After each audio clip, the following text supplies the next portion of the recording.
Hello and welcome to another Mario Party 5 minigame review. Today we're reviewing the duel minigame Button Mashers. And you guessed it, it's about button mashing. But right off the bat, I want to say that this isn't button mashing in the same way that you're usually button mashing in these types of minigames. In fact, I thought this is kind of a clever concept. And I can't argue with that. Instead of just pounding furiously on a button until time runs out, you have to keep pressing all the buttons that it shows on the screen. So you might start off with just hitting the L button a bunch, and then it might add the B button, and then it'll add the X button. So by the end of it, you're hitting 4 or 5 buttons at the same time. I thought this was pretty cool. It was like playing Twister for your hands. I mean, that's exactly what it is. It's so hard to wrap your fingers around all the buttons and try and press them consistently when they pop up. It's definitely challenging, but it actually is fun, which I was really surprised at. There's also an element of chaos here because how do you mash all these buttons at once? And can you possibly keep going? I didn't do as well as you did, but it was still fun. Yeah, my strategy in this one was to kind of alternate between the buttons. Like, if you had to hit A, B, and X, I would quickly go back and forth between all 3 buttons. You don't have to hit them all at the same time, but if you do alternate between them, you need to make sure to keep up a fast enough rhythm where you don't lose. Yeah, and opposed to that, my strategy was to have 3 different fingers press those 3 buttons, and then another finger do the L or R trigger, whatever one was up there, and if they were both up there, I probably lost. But that's what I thought was so unique about this minigame.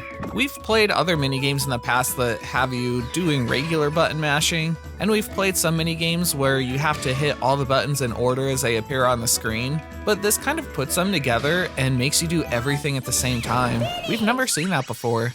Yeah, we haven't, and I love a good unique minigame. I mean, who knows, maybe they'll bring this style back, but maybe they won't. But it's fun to do something different every now and then. Yeah, for sure. It would be nice if there was somehow a little more to it. The furthest we ever got was hitting 4 or 5 buttons at the same time. But trying to hit 4 or 5 buttons at the same time is difficult, so I don't know, how many can you do? Yeah, that's a good point. So overall, completely surprisingly, we both really liked this one. The name might imply that it's just another generic button masher, but it's anything but.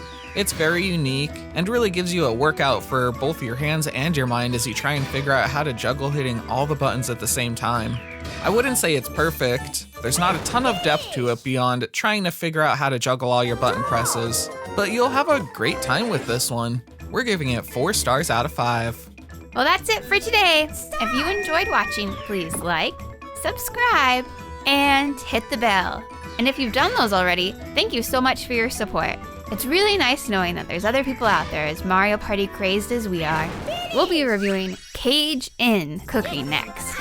I think you're supposed to say it faster, like Cajun cooking. Well, I was really trying to stress that it's another pun minigame. You know, Cajun. Yeah, Cajun cooking. Can't wait to play it. Come back for our next video if you want to see it. Cajun cooking. Hope to see you then.